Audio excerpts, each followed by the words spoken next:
What's going on, Warriors? I kind of wanted to get down into something that I thought would be important to bring up that doesn't really seem to get talked about all that much. What I'm trying to talk about is the fact that the future of the workforce in this country, specifically this country, I'm not sure how the workforce is going to turn out in other countries because you can't really see it or hear about it. It's not really in front of your eyes when it comes to other countries, but when you're in America, you can see the youth and the people that are younger and the younger generations that are going to be taking over the roles of the workforce.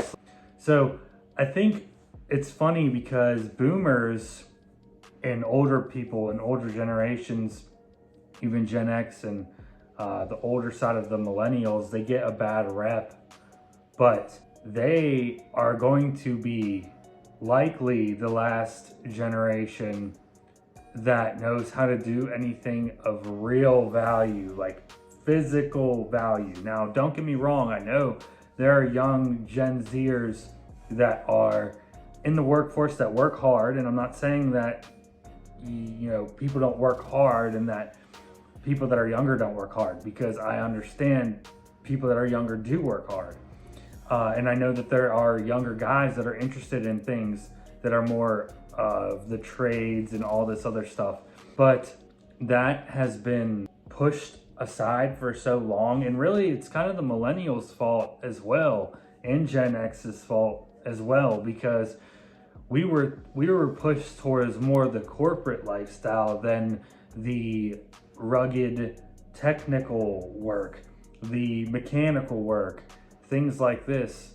Basically like your trades, your carpentry, your welding, your just being a car mechanic, any kind of stuff that requires actually putting the parts together. So instead of a millennial going to be a welder or going to be a steam fitter or whatever, they often choose to be an engineer.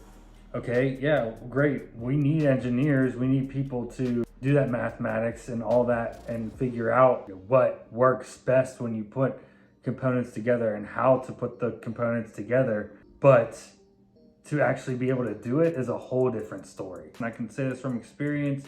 When you're a carpenter or you're working at a job site and an engineer steps onto the scene, their advice is almost useless to anyone who is doing any kind of physical labor with a hammer and nails, screws and drills.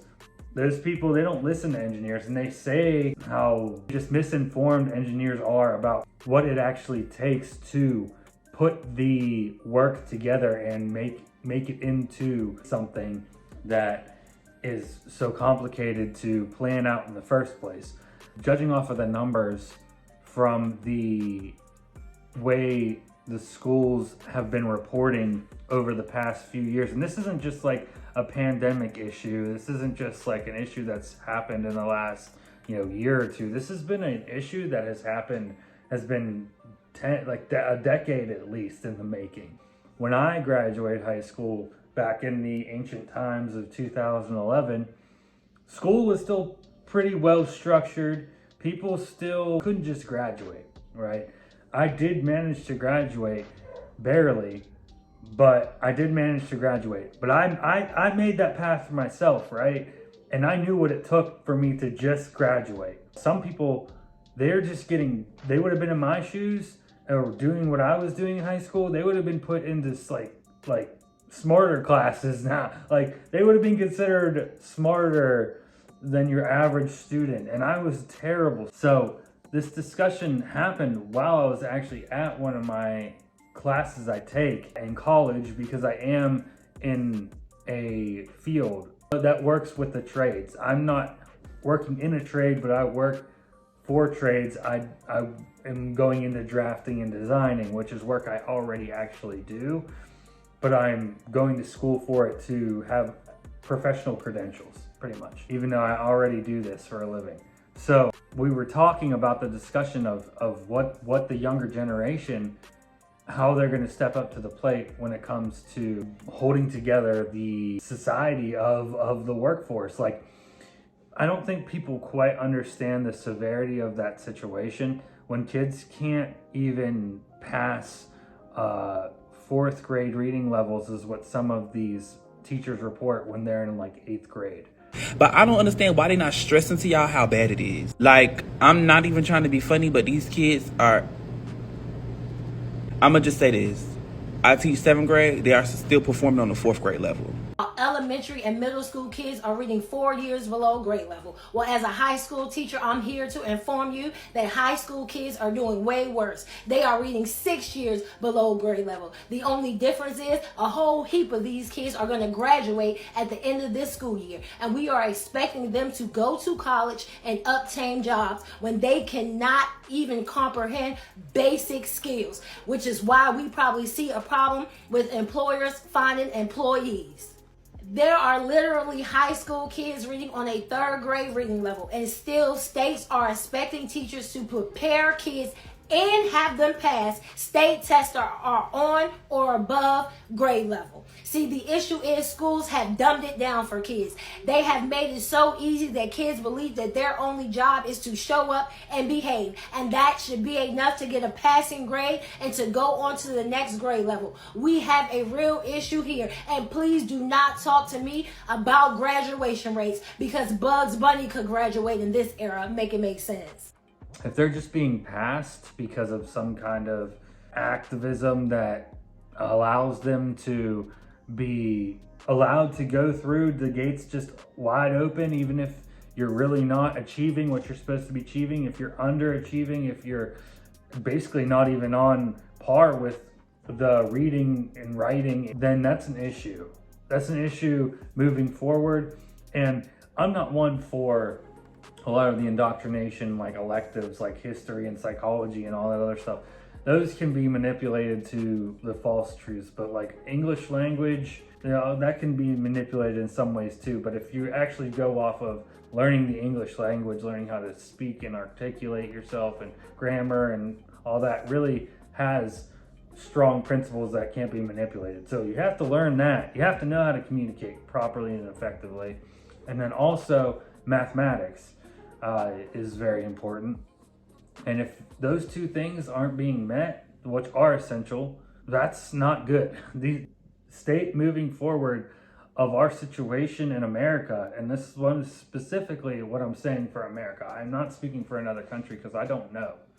But America is looking like we are headed for a hard road, hard times ahead, because of the situation and the lack thereof that we take care of our students, take care of the education force. All this PC woke stuff is making it so easy for people to qualify for jobs they're not qualified for, to go to schools that they should not be able to get into. Like, and it's not just the affirmative action stuff I'm talking about here. This is just all around, because a white woke liberal who's a teenager just graduating, trying to get into Harvard, writes an essay that is complete delusion and just talking about woke PC BS, is gonna get accepted more than any race that writes a conservative, more realistic view of the world, of anything. When they put facts and evidence and truth into their essay, they will not get accepted over the person who is writing the liberal cry for me, everybody's a victim essay. And that is the issue. That is what makes people not want to be in the workforce either. You don't want to be around somebody, you don't want your whole future depending on getting fired because some idiot got their feelings hurt. And now all of a sudden you can't stand to even know that you have a job in the same company. It's like so ridiculous. People are getting their feelings hurt for no reason. It's just, this is how it's going to keep trending too. Because the younger generations, the younger and younger they are, they're just getting their feelings hurt because they're growing up with soft parents. People are mostly soft nowadays. Of course, there's part of people that there are lots of people that aren't, but there are way more We are outnumbered. I'm telling you, we're outnumbered. You may not think we're outnumbered. We are outnumbered. Okay. The reason it may not appear that way, look at where you're living. Are you living in a more rural or smaller town? That may be why it appears like people are on the same page as you. It's like an echo chamber, depending on where you live. If you live in a more affluent area where suburbs, even if people feel a certain way, they're not going to speak out on it because of the backlash they may get from their other neighbors that are all about it, have the Black Lives Matter, whatever, everyone's welcome here signs in their yard. Okay? So we are outnumbered. And the parents that aren't willing to guide their kids with a more stern hand, that's what's going to lead to these issues of people getting their feelings hurt and thinking that they can just cry and run away and complain about it and get what they want. This is the issue about this. And kids aren't even learning how to do basic math or write a correct sentence because of technology and parenting. So it's all generations' fault. We can't blame one generation for how this has trickled down to this point. We listened too much to the system. We ate what we were served. And we were served a bunch of bull crap. I'm not going to get retirement.